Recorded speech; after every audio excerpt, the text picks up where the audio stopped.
Bapak, Mama, keluarga yang saya kasihi, satu bagian firman Tuhan yang akan saya sampaikan pada siang hari ini terambil dari Lukas 23 ayat yang ke-39 sampai 43. Lukas 23, 39 sampai 43.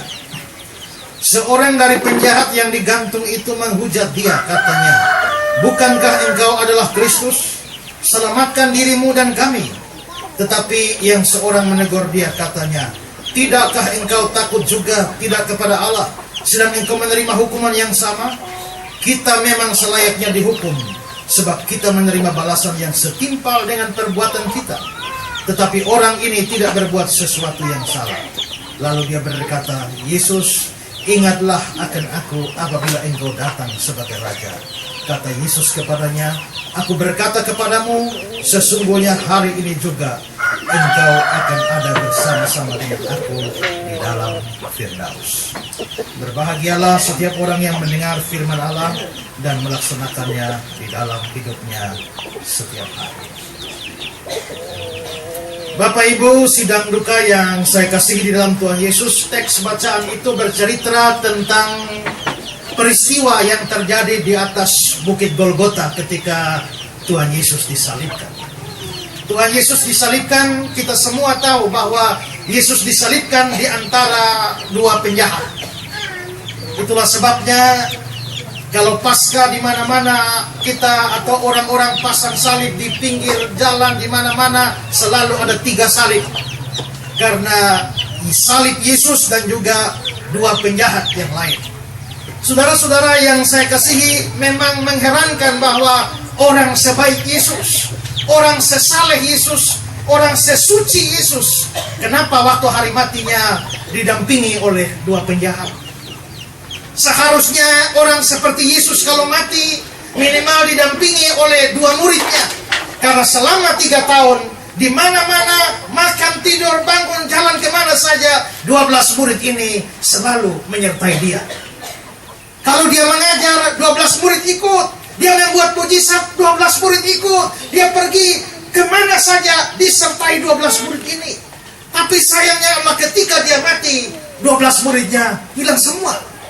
Seharusnya orang sebaik Yesus, seharusnya orang sesaleh Yesus, orang semulia Yesus, jikalau dia mati, dia didampingi minimal oleh dua muridnya. Kalau misalnya saudara hafal 12 murid Yesus, seandainya Yesus mati harus didampingi oleh dua murid. Menurut saudara, murid-murid mana saja yang mendampingi dia? Hafal tidak nama 12 murid Yesus? Atau sudah lupa? Ya. Nah, saudara-saudara, dari 12 murid Yesus minus Yudas Iskariot, karena Yudas Iskariot sudah bunuh diri, tapi masih ada 11 murid Yesus yang lain. Kalau begitu saudara-saudara, jikalau Yesus mati harus didampingi oleh dua orang murid. Siapakah murid yang layak mendampingi dia? Menurut saya calon pertama adalah Simon Petrus. Mengapa? Karena Simon Petrus pernah berkata beberapa hari sebelumnya, "Mereka semua akan tergoncang imannya karena engkau, tapi aku sekali-kali tidak. Aku rela mati bersama-sama dengan Tuhan." Kalau begitu Petrus harus mendampingi Yesus di atas kayu salib. Murid kedua yang layak mendampingi Yesus di atas kayu salib adalah Thomas. Mengapa saudara-saudara? Karena pada waktu Yesus setelah beberapa saat dia mau kembali ke Betania untuk membangkitkan Lazarus. Waktu Yesus mau pergi, murid-muridnya mencegah, "Bukankah orang-orang di sana mau bunuh kita?" Tapi Thomas berkata, "Marilah kita pergi dan mati bersama-sama dengan dia." Jadi, jikalau Yesus harus didampingi oleh dua murid di atas kayu salib, di atas Golgota, mungkin Petrus harus di kanan dan Thomas harus di kiri. Sayangnya, bukan dua murid yang dampingi, tapi dua penjahat. Tapi saudara-saudara, tidak pernah ada kebetulan di dunia ini bahwa Yesus mati harus didampingi oleh dua penjahat. Itu jauh sudah dinubuatkan 750 tahun sebelum Tuhan Yesus lahir. Di dalam Yesaya pasal 53, dia akan terhitung di antara pemberontak-pemberontak. Tapi saudara-saudara, ada sesuatu yang menarik di dalam cerita ini, bahwa pada awalnya dua penjahat ini sama-sama tidak percaya kepada Kristus. Dua penjahat ini sama-sama mencela Yesus. Tapi pada akhirnya satu penjahat ini, dia kelihatannya menjadi percaya kepada Kristus di atas kayu salib. Dan dia berkata, Yesus, ingatlah aku kalau engkau datang sebagai Raja. Dan Yesus menjawab seperti nas pembimbing kita tadi, hari ini juga engkau bersama-sama dengan aku di dalam Firdaus. Saudara-saudara, hari ini kita ada untuk suatu peristiwa yang lazim di dalam hidup manusia, yaitu kematian. Saya sebut lazim, mengapa saudara? Karena sejak kejatuhan manusia dalam dosa Adam dan Hawa, dosa masuk ke dalam dunia, konsekuensi dari dosa adalah kematian. Di dalam kitab Kejadian 2 ayat yang ke-17, Tuhan larang, Tuhan bilang semua buah di dalam taman ini boleh kau makan, satu pohon itu, satu buah pohon tidak boleh kamu makan. Tapi pada hari kamu memakannya, pastilah kamu mati.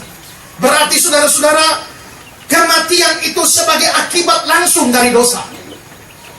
Di dalam perjanjian baru kita ketemu dengan Roma pasal 6 ayat 23, sebab upah dosa ialah maut. Maut itu adalah kematian. Maka semua orang berdosa setelah Adam dan Hawa terus ke bawah, semua orang harus menanggung hukuman dosa, yaitu kematian.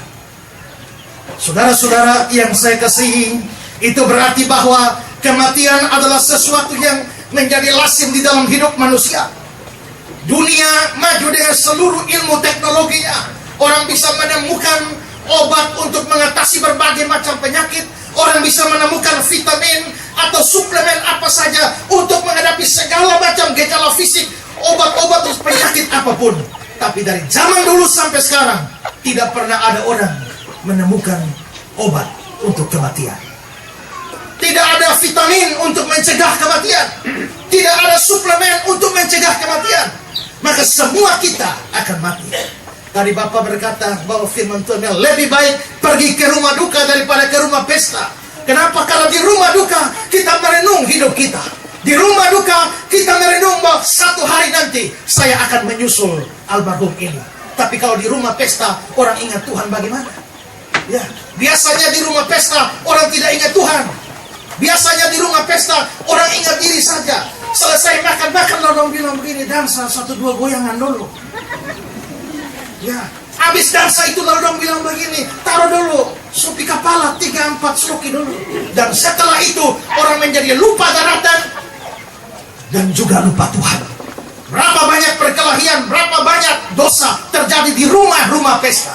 Tapi kalau di rumah duka, orang datang, duduk dan dengar dan lihat ada orang mati, berarti besok giliran saya. Kematian adalah sesuatu yang lazim. Maka ada orang berkata bahwa semua kita ini calon almarhum dan calon almarhumah. Hanya antri saja. Giliran tiba saatnya, saudara juga akan menjadi almarhum atau almarhumah. Setiap kali ada orang ulang tahun, orang bersukaria bukan? Lalu kita menyanyi buat dia, pasang kue dan lilin, lalu panjang umurnya, panjang umurnya. Saudara, kalau lihat umur itu jangan hanya satu sisi. Karena apa? Tuhan kasih kita lahir tanggal sekian, Tuhan sudah tentukan kita mati tanggal berapa. Tuhan tentukan kita mati umur berapa, hari apa, tanggal berapa, jam berapa, segalanya sudah ditetapkan oleh Tuhan. Karena itu saudara-saudara, maka kalau Tuhan tetapkan saudara mati tanggal 20, saudara tidak akan mati sebelum tanggal 20. Tapi kalau Tuhan tetapkan saudara mati tanggal 20, saudara tidak akan bisa lewat sampai tanggal 21. Kalau saudara bisa lewat tanggal 21, artinya Tuhan memang tetapkan kau mati tanggal 21. Mengapa ada kapal tenggelam? Orang yang jago renang mati, tapi bayi umur 3 bulan selamat. Mengapa? Karena belum saatnya mati. Jikalau Tuhan sudah tetapkan hari mati kita masing-masing, saudara-saudara, artinya adalah bahwa misalnya kalau ada orang ditetapkan umur 50 tahun mati, maka pada waktu dia umur 20, stok sisanya tinggal 30. Waktu dia umur 25, umurnya stoknya sisa 25. Waktu dia umur 30, sisa 20. Waktu dia umur 40, sisa 10. Jadi kira-kira umur ini makin panjang atau makin pendek? Tergantung dari mana dilihat. Kalau kita berdiri dari hari lahir lalu lihat ke sana, sekarang umur 20, besok 25, besok 30, besok 40, berarti dari lihat dari sini, wah umur makin panjang, maka kita menyanyi panjang umurnya, panjang umur. Tapi kalau kita misalnya melihat di hari mati di 50, tadi sana 20, 30, 40, makin lama makin kurang. Kenapa kalau kita tidak lihat dari sini dan setiap kali ulang tahun menyanyi kurang umurnya, kurang. Berarti saudara-saudara, seharusnya setiap kali saudara ulang tahun, hati sebelah mesti senang, tapi hati sebelah mesti sedih, ya kan? Karena umur panjang, tapi umur pendek juga. Tapi semua kita hanya mau lihat yang panjang saja, tapi lupa bahwa umur stok semakin berkurang. Ya. Karena itu saudara-saudara, maka semua kita pasti akan menghadapinya. Hari ini giliran mama, oma di sini. Siapa tahu jam 3 sebentar salah satu di antara kita menyusul. Kita tidak tahu.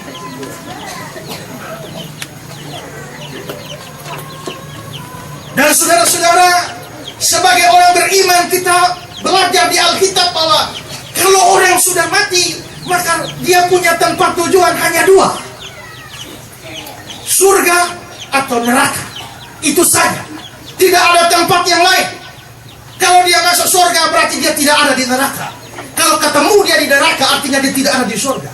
Tidak bisa ada orang, kita lihat Bapak tua di surga, di neraka juga. Tidak bisa. Atau tidak ketemu di surga, tidak ketemu di neraka. Tidak bisa. Kalau dia di surga, dia tidak ada di neraka. Kalau dia di neraka, dia tidak ada di surga. Kalau sampai masuk surga, penuh kebahagiaan selama-lamanya. Bahagia selama-lamanya. Tapi kalau sampai masuk neraka, maka itu adalah penderitaan selama-lamanya. Saudara, kalau disuruh pilih, mau menderita sakit luar biasa tapi cepat, atau sakitnya tidak terlalu sakit tapi lama, pilih mana? Sakit sekali tapi cepat selesai. Sakitnya sedang-sedang tapi lama baru selesai. Pilih mana? Sakit cepat, sakit sekali, cepat selesai, daripada sakitnya sedikit-sedikit tapi lama. Tapi dengar baik-baik, kalau masuk neraka, sakitnya sangat sakit dan selama-lamanya. Maka ini bahaya yang besar. Banyak orang selalu berpikir, bilang, Pak Pendeta tak usah khawatir masuk neraka. Sekarang saudara, neraka sudah pakai AC. Oh mabok kan? Ya. Tadi pagi baru saya baca-baca berita bahwa ternyata baru ada penemuan baru bahwa ternyata ada planet lain di sekitar planet kita yang jaraknya dari planet kita itu adalah 305 tahun, 305.000 tahun cahaya. Apa maksudnya 305.000 tahun cahaya? Itu kalau saudara punya senter raksasa ya, mau senter ke sini ke sore, ini cahaya lari sampai sore berapa menit sampai? Nah, di sini kita mesti tahu kecepatan cahaya berapa. Cahaya itu kalau lari itu 300.000 km per detik.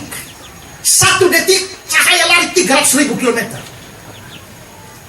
2 detik 600.000 km. Ya. Kalau kita pakai misalnya bikin pesawat kecepatan cahaya untuk naik ke bulan, kalau ada pesawat kecepatan cahaya dia naik ke bulan, dia lari ke bulan, untuk sampai bulan hanya 1,3 detik sampai bulan.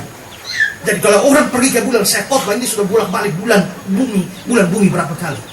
Tapi untuk sampai ke planet yang baru ini, maka dari planet ini untuk bisa sampai planet itu dengan pesawat kecepatan cahaya, maka dia butuh kira-kira 305.000 tahun baru sampai. Tapi yang menarik dari planet ini adalah planet ini ternyata punya 3 matahari. Planet punya 3 matahari, dan begitu matahari satu terbenam, yang satu masih ada. Begitu yang ini masuk, yang satu masih ada. Begitu ini keluar, ini masuk, yang satu keluar lagi. Jadi ini planet tidak pernah punya malam. Dan lalu dalam bacaan yang saya baca itu dikatakan bahwa ada saatnya di mana 3 matahari sama-sama menyala di waktu yang bersamaan. Dan akhirnya di dalam tulisan itu dikatakan bahwa apakah ini adalah neraka? Karena 1 matahari di sini saja kita sudah panas luar biasa. Tapi ini 3 matahari menyala bersama-sama dan tidak pernah ada malam. Maka di dalam tulisan berkata, apakah ini neraka? Tapi saudara, tidak. Neraka tidak demikian. Orang mengatakan penderitaan paling hebat di dunia ini pun tidak bisa kasih kalah penderitaan paling kecil di neraka. Berarti penderitaan paling kecil di neraka masih lebih hebat dari penderitaan paling besar di dunia ini. AC apa yang mau dipakai di situ, sobat? Ada yang lain bilang begini, Pak Pendeta, tidak apa-apa masuk neraka, karena kalau saya masuk neraka nanti saya akan ketemu dengan banyak artis. Memang mungkin artis banyak yang masuk neraka, tapi persoalannya adalah apakah setelah ketemu artis di neraka saudara bisa menikmati pertemuan dengan artis itu di sana atau tidak? Kalau saudara idola misalnya dengan Agnes Monica, lalu saya hadirkan Agnes Monica di sini, saudara boleh berpuas-puaslah ngobrol dengan dia. Ya, silakan bicara dengan dia 1 hari penuh juga tidak apa-apa, tapi dengan catatan dua-dua duduk di atas kompor yang menyala. Agnes Monica taruh dia kompor satu kasih menyala, dia duduk, lalu kamu duduk di muka dengan kompor yang lain menyala. Ayo ngobrol, silakan ngobrol. Saya mau lihat saudara bertahan ngobrol berapa jam. Bagaimana bisa ngobrol sedangkan di sini panas? Ya, maka saudara tidak bisa menikmati pertemuan dengan artis itu kalau saudara dalam keadaan menderita. Maka demikian kalau orang masuk neraka, maka sekalipun dia mungkin ketemu begitu banyak artis, tapi apalah arti itu kalau tidak bisa menikmatinya. Maka Alkitab mengajarkan setelah orang mati hanya 2 tempat, surga dan neraka. Surga adalah kebahagiaan selama-lamanya, neraka adalah penderitaan selama-lamanya. Dan permisi tanya, kalau hari ini kamu mati, kamu menuju kemana? Kalau hari ini nyawamu lepas dari tubuhmu, kamu pergi kemana?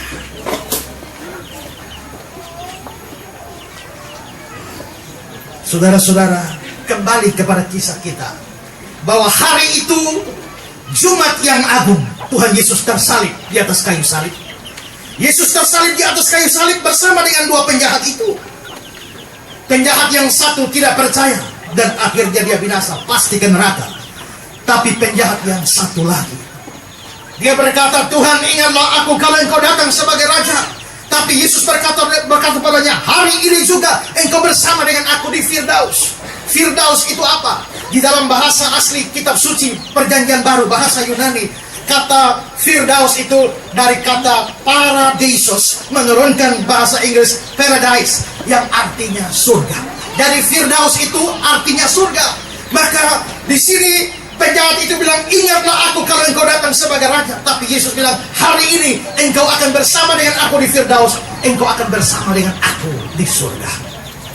Nah, saudara-saudara yang terkasih, kalau kita semua disuruh memilih setelah mati kita mau pergi kemana, maka semua tentu pilih pergi ke surga. Tidak ada orang gila yang kepengen pergi ke neraka. Semua orang akan memilih ke surga. Tapi sekalipun kita mau pilih masuk surga, tidak semua kita bisa masuk surga. Sekalipun kita kepengen pergi ke surga, tidak semua orang pergi ke surga. Ada orang kira dia masuk surga, ternyata masuk neraka. Kalau begitu saudara-saudara, bagaimana supaya ketika saya beralih dari dunia ini, bagaimana supaya ketika nyawa saya tercabut dari raga saya tidak pergi ke neraka, tapi pergi ke surga? Penjahat ini, hari itu juga dia mati bersama-sama dengan Yesus. Yesus memang sudah mati, dibuktikan dengan tusukan tombak ke lambungnya yang keluar air dan darah. Tapi 2 penjahat itu juga mati pada hari yang sama. Ketika prajurit Roma datang melihat ternyata mereka 2 belum mati, lalu dikatakan Alkitab diambillah hamar martir, sikat tulang kering supaya mati. Mengapa harus sikat tulang kering supaya mati? Karena kalau orang di atas kayu salib, saudara-saudara, tumpuan bernapasnya hanya ada pada kaki. Karena dia tergantung begini, dia harus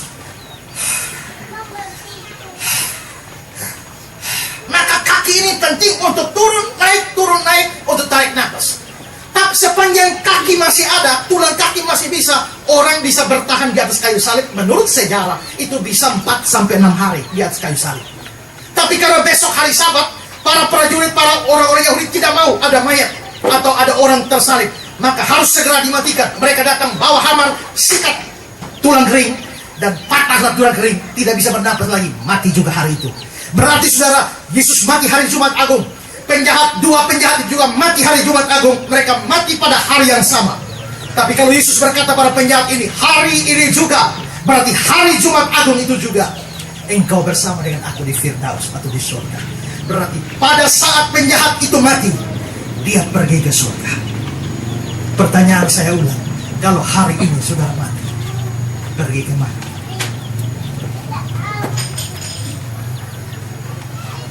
Tentu kita mau nyusul penjahat ini, bukan? Yang bertobat ini, bukan?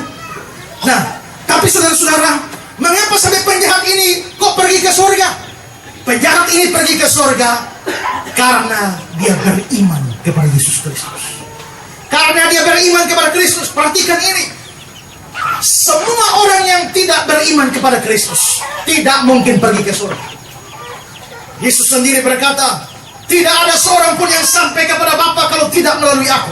Maka semua orang yang tidak beriman kepada Kristus di dalam agama apa saja, begitu mati, mereka hari itu juga mereka akan pergi ke neraka. Semua orang yang menolak percaya kepada Yesus dari kepercayaan apa saja, tidak peduli sesaleh apa saja, sebaik apa saja, harus pergi ke neraka. Ingat baik-baik kata-kata saya ini, syarat masuk neraka adalah dosa satu. Tidak perlu dosa 1 juta baru masuk neraka. Tidak perlu dosa 1 miliar baru masuk neraka. Asal saudara dosa satu saja, saudara harus masuk neraka. Maka semua orang yang tidak percaya kepada Kristus, dosanya tidak ditebus, dan orang-orang itu harus pergi ke neraka. Karena itu Alkitab mengajarkan di dalam Kisah 4 ayat 12, di bawah kolong langit ini tidak ada nama lain yang diberikan yang olehnya manusia bisa diselamatkan, hanya nama Yesus. Dan itu berarti bahwa penjahat ini, karena dia percaya kepada Yesus, maka dia bisa pergi ke surga hari itu juga bersama Kristus di dalam Firdaus. Nah, kalau begitu, imannya penjahat ini iman yang bagaimana? Iman penjahat ini iman seperti apa? Di sini saya akan memberikan bagi kita beberapa hal yang menonjol dari iman penjahat ini. Pertama, saudara-saudara, dia sadar bahwa kematian bukan akhir dari segala-galanya. Dia sadar bahwa kematian bukan akhir dari segalanya. Di dalam ayat 42 bacaan kita tadi, dia berkata, Yesus, ingatlah aku apabila engkau datang sebagai Raja. Saudara-saudara, jikalau kematian adalah akhir dari segala sesuatu, jikalau mati tamat semua cerita tentang kita, mengapa penjahat ini minta diingat? Bahwa dia minta diingat berarti dia percaya bahwa hari ini saya mati, tapi saya tidak selesai. Hari ini saya mati, tapi eksistensi saya tidak berakhir. Manusia adalah satu-satunya makhluk yang dicipta oleh Tuhan dengan satu sifat yang namanya sifat kekekalan. Sifat kekekalan ini tidak pernah Allah berikan kepada makhluk yang lain selain manusia. Maka jikalau di sana ada anjing itu ada, saudara ambil potong anjingnya jadi RW. Tadi anjingnya ada, sekarang tidak ada. Di situ ada babinya ada, potong babi itu. Tadi babinya ada, sekarang tidak ada. Tapi di situ ada seorang manusia, ambil dia dan potong dia. Tadi dia ada, habis potong, dia tidak ada, dia tetap ada. Jiwanya kekal, rohnya kekal. Manusia satu-satunya makhluk yang dicipta dengan kekekalan. Karena itu sekali manusia ada, dia tetap ada. Karena itu mati tidak selesai. Kalau saudara ingat cerita orang kaya dan Lazarus di dalam Alkitab itu, Lazarus miskin luar biasa, orang kaya luar biasa. Matilah orang kaya itu, mati juga Lazarus. Tapi itu cerita tidak selesai, bukan? Ceritanya masih berlanjut. Berarti bahwa hidup tidak selesai di lubang kubur. Banyak orang yang bodoh yang pikir karena masalah terlalu banyak di dunia ini, karena persoalan terlalu banyak, saya sudah capek. Dia pergi ke jembatan Lilima, lalu seperti Superman terbang turun, dan dia pikir supaya semua selesai. Apanya yang selesai? Tidak ada yang selesai. Dia terjun jadi almarhum, tapi Tapi setelah itu hidup masih berlanjut setelah kematian. Karena itu saudara-saudara, tadi saya sudah singgung bukan, bahwa hidup masih berlanjut dan tempatnya hanya dua.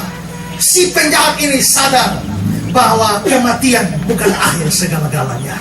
Saudara-saudara, karena itu saudara yang hidup sekarang sadar, setiap saat bisa mati, tapi tidak selesai. Ada kehidupan selanjutnya. Tempatnya dua, surga dan neraka. Saudara masuk ke mana? Sadar ini. Banyak orang hanya pikir hidup di sini saja, tapi tidak pernah pikir setelah mati kemana. Hidup ini hanya cari uang, cari uang. Dulu saya sekolah minggu, ada lagu bilang, apa yang dicari orang? Uang. Apa yang dicari orang siang malam pagi petang? Uang, uang, uang, bukan Tuhan Yesus. Cari uang terus. Otak hanya penuh dengan uang saja. Satu hari ada penjual kue. Dia jual kue pisang, kue bolu, kue donat, dan kue-kue yang lain, nogosari dan sebagainya. Dia jalan-jalannya, dia bilang donat, donat, nogosari, nogosari, roti bakar, roti goreng. Tiba-tiba ada motor lari datang hantam dia. Dia terlempar masuk got. Ini kue semua jatuh. Dia pilih-pilih ini kue. Lalu ada orang mau datang tolong dia. Dia bilang, Adi ada apa? Ada apa Adi? Ada apa? Ada apa? Dia bilang, ada donat, ada nogosari, ada pisang goreng dan lain sebagainya. Itu karena otak hanya ada kue. Berapa banyak kita yang hidup di dunia ini otak hanya duit, duit, duit. Tapi lupa bahwa habis mati ini saya kemana? Hidup tidak selesai di lubang kubur. Sadar, ada hidup setelah mati. Dan hidup ini adalah persiapan saudara untuk hidup selanjutnya. Ada orang yang kaya raya sekali. Dia undang temannya dari kampung, dan dia suruh naik di lantai 3 rumahnya. Dan dia bilang, coba teman, kau lihat ke sebelah barat sana, semua perumahan itu punya saya. Coba kau lihat ke sana, kau lihat ke sana, di sana, kau lihat itu semua yang ada pabrik-pabrik semua itu semua punya saya. Coba lihat ke timur sana, kau lihat ada perkebunan yang luas, itu semua punya saya. Lalu coba kau lihat ke selatan sana, kau lihat di sana, coba kau lihat semua perumahan mewah dan apartemen-apartemen itu semua punya saya. Temannya bilang, baik Bapak, di sana Bapak punya, di sana Bapak punya, di sana Bapak punya, di sana Bapak punya. Permisi tanya, Bapak punya yang di sana itu semua. Sadar, hidup tidak selesai di lubang kubur. Dan itulah yang disadari penjahat ini. Ingatlah akan aku, kan hari itu mati. Kalau mati selesai, untuk apa minta diingat? Tapi kalau dia minta diingat, dia sadar hidup tidak selesai dengan kematian. Ini kesadaran pertama dari penjahat ini. Kesadaran dia yang kedua adalah dia sadar Allah itu adil dan dia akan menghukum setiap orang berdosa. Ayat 40 bacaan kita tadi. Tetapi yang seorang menegur dia, ini penjahat itu tegur temannya, katanya, tidakkah engkau takut juga tidak kepada Allah, sedang engkau menerima hukuman yang sama? Tidakkah engkau takut, tidakkah kepada Allah? Mengapa perlu takut kepada Allah? Karena Allah itu Allah yang adil. Di dalam Nahum 1 ayat 3 dikatakan bahwa Allah itu panjang sabar, besar kasih setianya, tapi tidak sekali-kali dia membebaskan orang dari hukuman. Semua dosa harus dihukum. Di dunia ini mungkin ada dosa yang tidak bisa dihukum oleh hakim di dunia ini, tapi hakim surgawi, hakim yang adil, tidak ada dosa yang luput dari pengamatannya. Saudara boleh berdosa besar, dosa kecil, semua akan dihukum.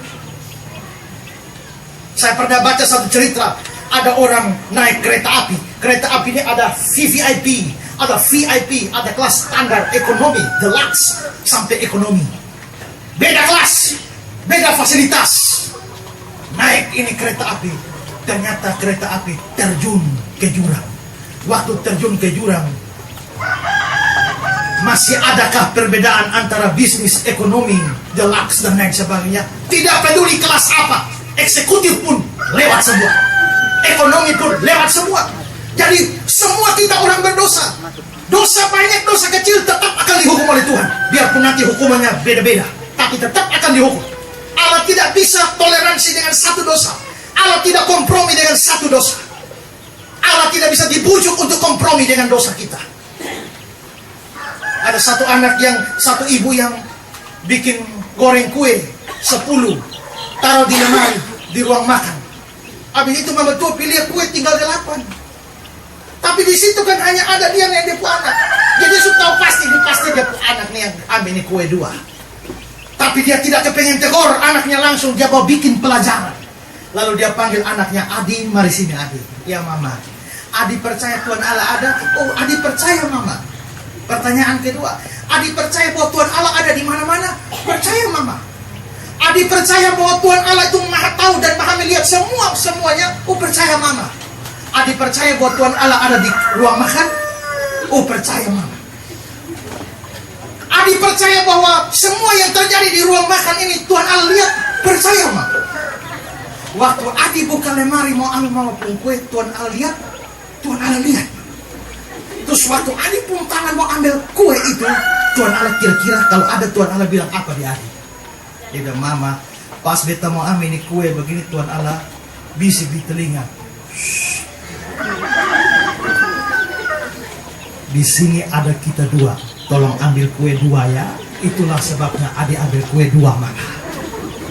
Kira-kira Tuhan Allah bisa diajak untuk kompromi seperti itu? Tidak.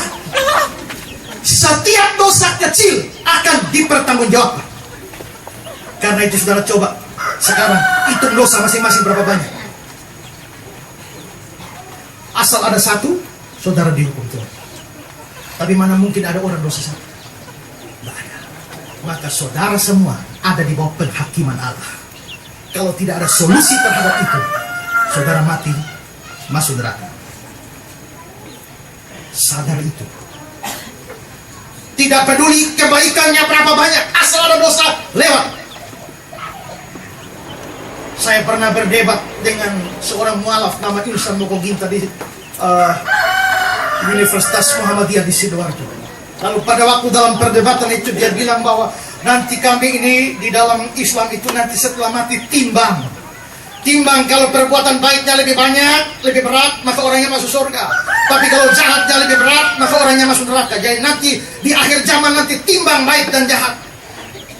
Giliran saya omong, saya bilang, Pak Ustaz, ya, kalau perbuatan baikmu lebih banyak, engkau akan masuk surga. Kalau perbuatan jahat lebih banyak, kau akan masuk neraka. Pertanyaan saya adalah, kalau sama berat, kau masuk mana? Pertanyaan kedua adalah, siapa di antara kita berani mengaku saya ini buat baik lebih banyak dari dosa? Tidak ada. Kalau kau sadar diri, kau sadar bahwa dosamu pasti jauh lebih banyak daripada semua perbuatan baikmu. Asal ada 1 dosa, saudara pasti dihukum oleh Allah. Sadar itu baik-baik. Dan penjahat ini sadar. Dia bilang, kita, tidakkah engkau takut kepada Allah? Kita selayaknya dihukum, sebab kita menerima balasan yang setinggi. Dia sadar Allah itu adil, pasti hukum orang berdosa. Itu kesadaran kedua. Kesadaran yang ketiga adalah dia sadar kalau tadi Allah adil, dia sadar bahwa dia, Yesus itu adalah orang benar. Di dalam ayat 41 dikatakan, kita memang selayaknya dihukum sebab kita menerima balasan yang setimpal dengan perbuatan kita. Tetapi orang ini, maksudnya Yesus, orang ini tidak berbuat sesuatu yang salah. Tidak berbuat sesuatu yang salah. Berarti dia percaya Yesus itu adalah orang suci. Dia percaya Yesus itu adalah orang saleh.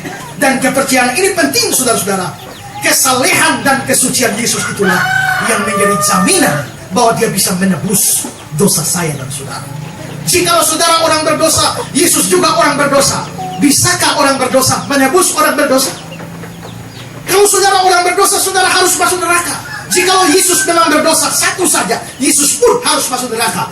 Bagaimana Yesus mau menyelamatkan kita dari neraka sedangkan dia juga masuk neraka?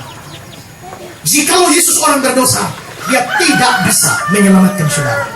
Tapi dia orang suci, dia orang saleh, dia tanpa noda, tanpa celah.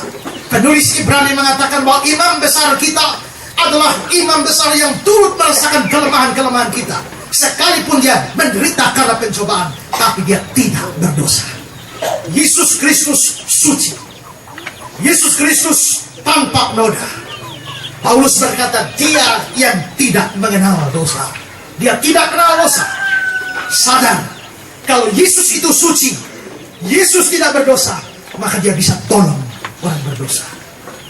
Saudara, kalau saudara punya utang 100 juta, lalu saudara minta tolong pada saya, Pak Pendeta, tolong saya bayar utang saya. Berapa? 100 juta. Saya bilang, saya itu sama, saya ada utang 100 juta juga. Apa yang bisa saya tolong pada saudara? Kalau saudara orang berdosa, apakah ada orang berdosa bisa tolong? Tidak. Hanya orang tidak berdosa yang bisa tolong. Dan satu-satunya orang tidak berdosa yang pernah hidup di dalam sejarah itu hanya Yesus Kristus dari Nazaret. Dan karena dia tidak berdosa itulah dia bisa dijadikan berdosa untuk menanggung dosa seluruh dunia. Itulah sebabnya Paulus berkata, dia yang tidak kenal dosa dijadikan dosa karena kamu. 750 tahun sebelum dia lahir, Nabi Yesaya sudah berkata bahwa sebab dia ditikam oleh karena pelanggaran kita, oleh bilur-bilurnya kita disembuhkan. Berarti sadar bahwa Yesus orang berdosa, orang bukan orang berdosa, itu sesuatu yang penting. Ini kesadaran ketiga yang ada dalam orang ini. Kesadaran keempat yang muncul di dalam penjahat ini adalah dia sadar Yesus akan datang kembali sebagai Raja pada kedatangan yang kedua. Ayat yang ke-42 bacaan kita berkata, lalu dia berkata, Yesus, ingatlah aku apabila engkau datang sebagai Raja.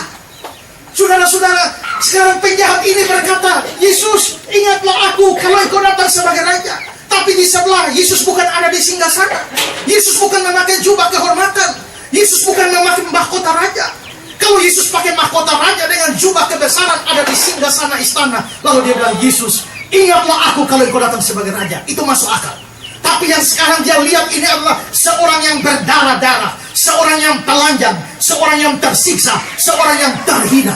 Pertanyaannya adalah, raja macam apakah ini? Itulah sebabnya saya pernah membuat sebuah khotbah dengan tema Raja yang Telanjang.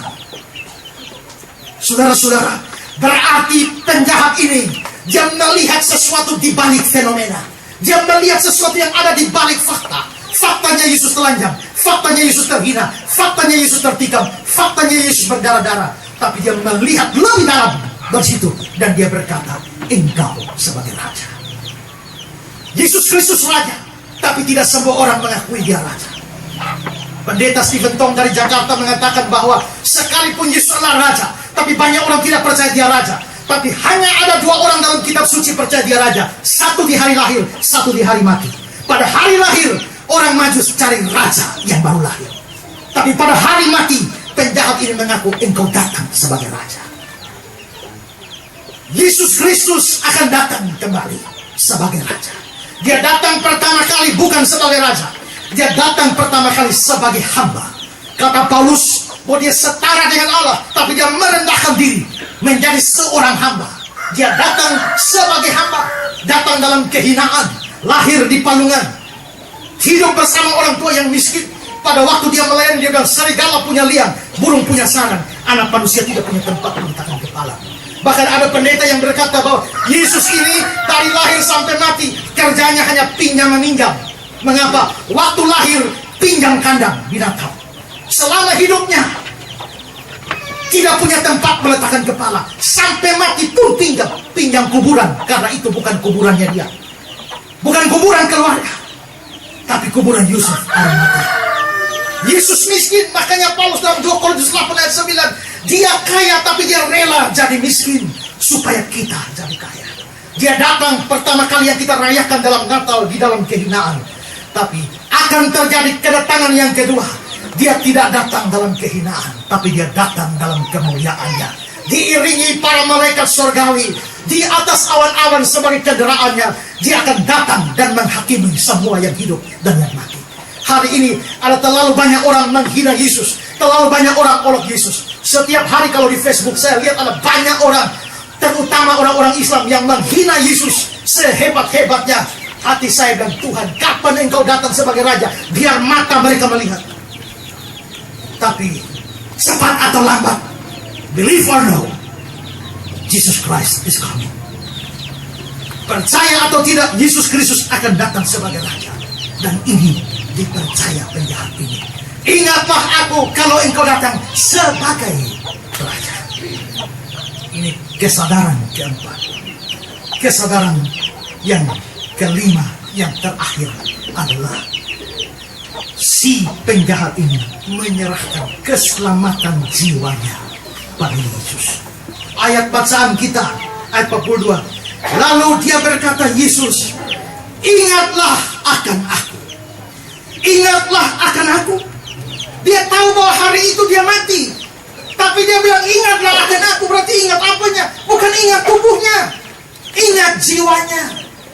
Berarti saat dia sekarat mau mati, dia tidak utamakan keselamatan jasmani, tapi dia bicara keselamatan rohani. Sedangkan penjahat yang satu pikir keselamatan jasmani, dan dia bilang, Yesus, kalau engkau Kristus, turun dari atas kayu salib, selamatkan dirimu dan selamatkan kami. Berarti penjahat yang satu itu hanya pikir keselamatan jasmani.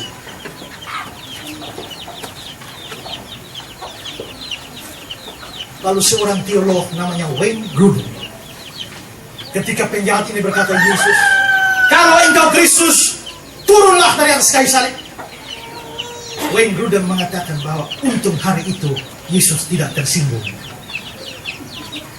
Seandainya Yesus turun tersinggung dan dia benar-benar turun dari atas kayu salib, apa yang terjadi? Seandainya hari itu Yesus tersinggung dan dia turun dari atas kayu salib, maka Wayne Grudem berkata, dia turun dari atas kayu salib, hari ini kau dan aku yang akan naik di atas kayu salib.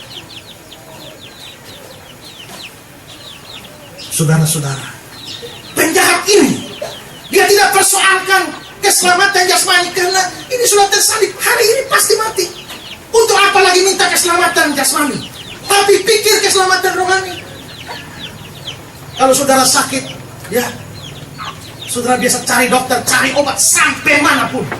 Saudara memikirkan keselamatan jasmani, bukan? Tapi berapa banyak orang pikir keselamatan rohani? Saya kalau ada orang sakit minta didoakan, saudara-saudara. Kalau terutama kalau sudah sekarat, saya biasanya tidak berdoa kesembuhan, tapi saya injili dia. Saya minta dia sadar dia orang berdosa, dia perlu percaya pada Kristus, terima Yesus sebagai Tuhan dan Juru Selamat. Kalau dia mati, dia akan masuk surga. Kalau belum mati, maka dia hidup dalam Tuhan. Penjahat ini mengutamakan keselamatan rohaninya. Dan saudara-saudara, perhatikan satu hal. Setelah dia mengaku semua ini iman yang luar biasa, bagaimana respon Yesus? Ayat bacaan kita tadi nas pembimbing, Yesus berkata di ayat yang ke-43, Aku berkata kepadamu, sesungguhnya hari ini juga engkau bersama dengan aku di Firdaus. Saya mau ajak saudara pikir ini baik-baik. Penjahat itu bilang apa? Dia bilang apa? Ingatlah aku. Dia tidak minta banyak-banyak, dia cuma minta diingat. Tapi apa yang Yesus beri?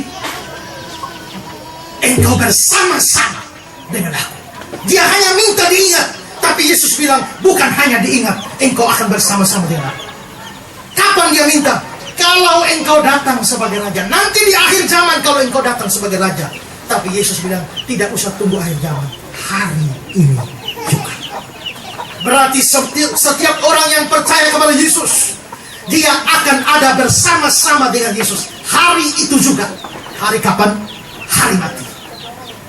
Kalau saudara betul-betul percaya pada Yesus, saudara mati kapan? Hari Jumat. Hari Jumat itu juga engkau bersama-sama dengan Kristus. Mati hari Kamis itu juga bersama-sama dengan Kristus. Berarti jiwa saudara lebih cepat ke surga daripada tubuh turun ke Mapoli.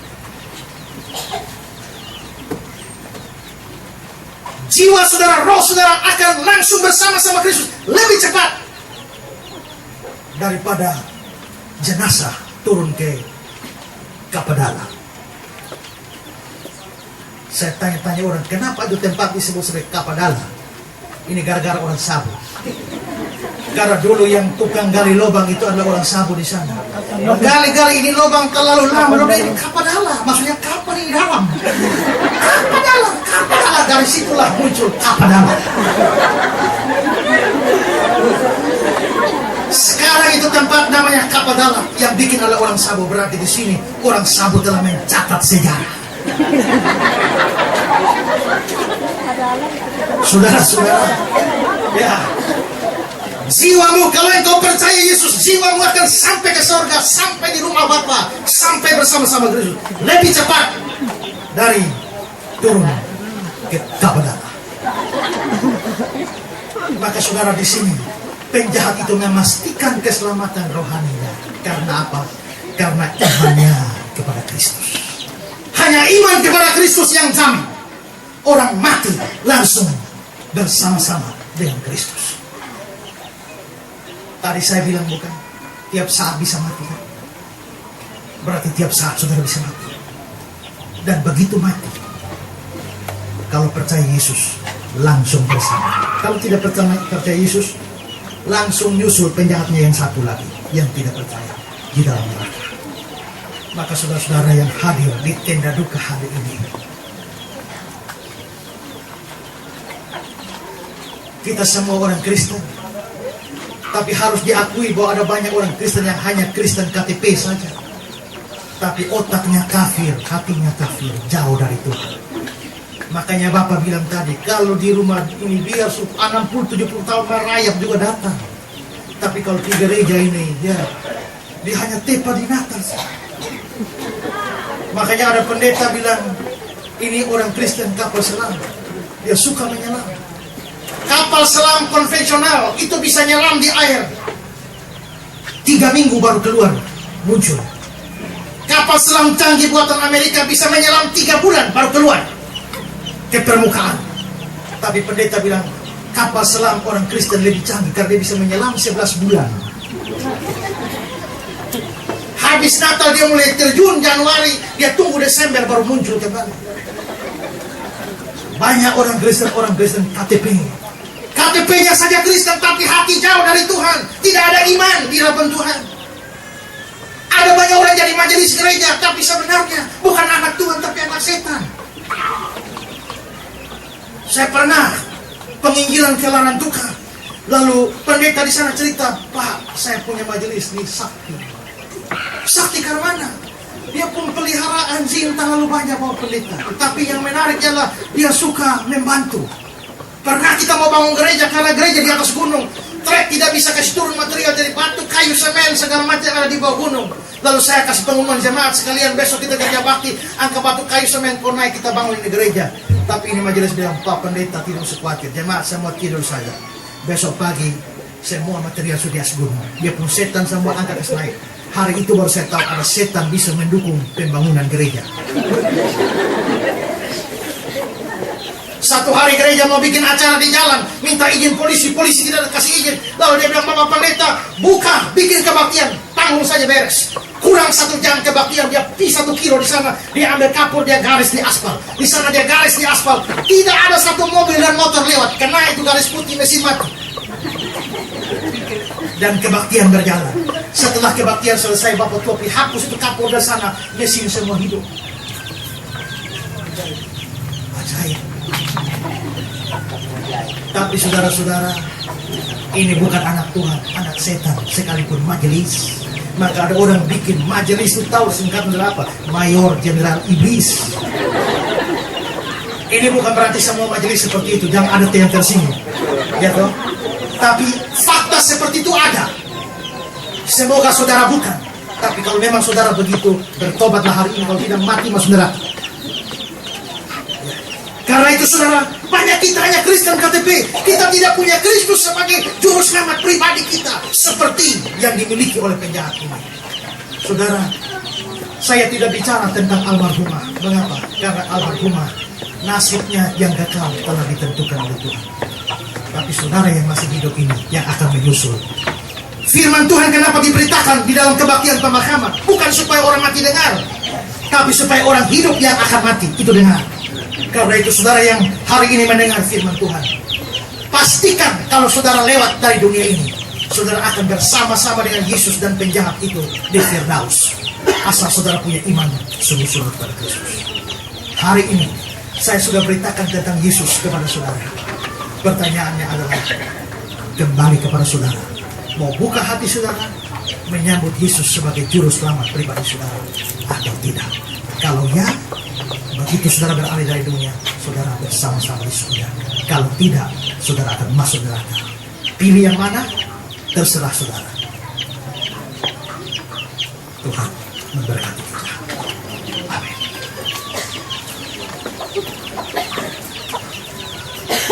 Mari kita berdoa. Tuhan, hamba sudah beritakan firman untuk sekalian umat-Mu ada di sini. Keluarga, bersaudara semua ada di sini. Dan hamba telah beritakan Injil-Mu.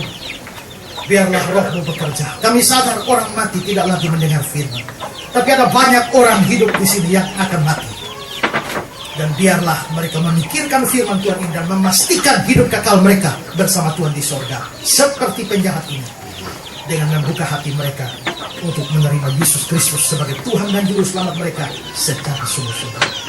Kalau ada orang-orang Kristen yang Kristen-Kristenan, yang hanya tradisional, yang hanya Kristen KTP, tapi hati dan pikiran jauh dari Tuhan, biarlah hari ini mereka boleh buka hati sungguh-sungguh dan menerima Yesus sebagai Juru Selamat dan Tuhan pribadi mereka, yang memastikan keselamatan jiwa atau roh mereka setelah beralih dari hidup ini. Biarlah Roh Kudus meneruskan berita firman ini di dalam hati kami masing-masing. Dalam nama Yesus Juru Selamat dunia, kami berdoa kepada Bapa di surga. Amin.